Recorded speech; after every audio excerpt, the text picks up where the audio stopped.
चुड़ैल का बदला। तो आइए दोस्तों, चुड़ैल की कहानी सुनते हैं। एक बहुत ही सुंदर खूबसूरत गांव था जिसका नाम था रामपुर। यहाँ सभी लोग बहुत खुशी खुशी से रहा करते थे। गांव में सभी कुछ अच्छा चल रहा था और इसी बीच लंदन से एक फैमिली अपने पुश्तैनी घर में रहने आती है। उस परिवार में पति पत्नी उसका छोटा बेटा थे जो अपनी हवेली में रहने आए थे। सभी के आते ही गांव वालों में खुशी की लहर दौड़ पड़ी, क्योंकि यह फैमिली कोई और नहीं, इसी गांव में रहने वाले पुराने जमींदार की थी और गांव वाले उनकी बहुत इज्जत करते थे। सब कुछ ठीक चल रहा था, लेकिन अचानक एक दिन इस परिवार के बच्चे की तबीयत अचानक बिगड़ने लगी। सभी को लगता था मौसम का परिवर्तन हुआ होगा, लेकिन बात तो कुछ और ही थी। धीरे धीरे लड़का का चेहरा नीला पड़ने लगा।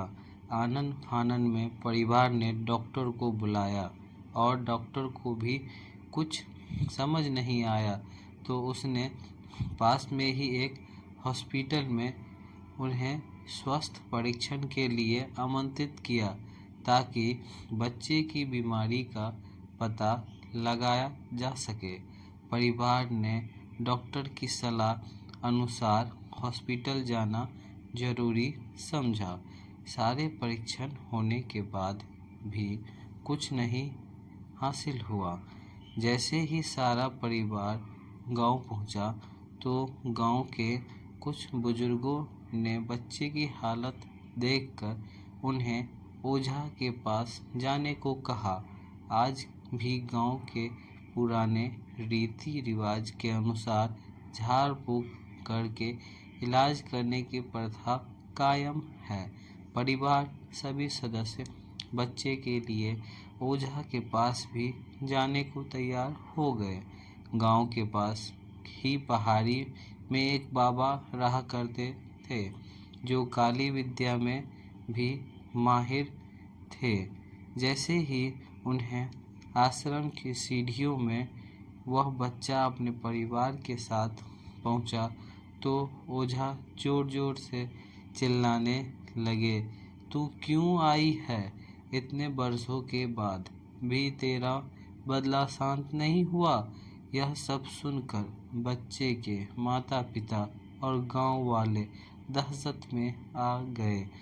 उन्होंने समझा नहीं बाबा को इतना क्रोध क्यों आ रहा है, जबकि उन्होंने अभी तक कोई बात बताई नहीं। लेकिन बाबा तो काली माया में प्रांगत थे। इस वजह से उन्होंने रूहानी ताकतों का पहचान आता था और सभी लोगों ने आश्रम में प्रवेश किया।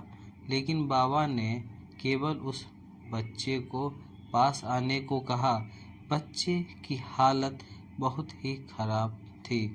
उसकी आंखें लाल हो चुकी थी, उसका शरीर नीला दिखाई पड़ रहा था और उसके शरीर का तापमान आम बुखार से कहीं ज़्यादा था। सब काफ़ी डर गए थे जो अब बच्चा बच नहीं पाएगा। ओझा ने विभूति उठा के बच्चे के मुंह पर फेंका। बच्चा जमीन पर लेट गया और जोर जोर से हाथ पैर हिलाने लगा।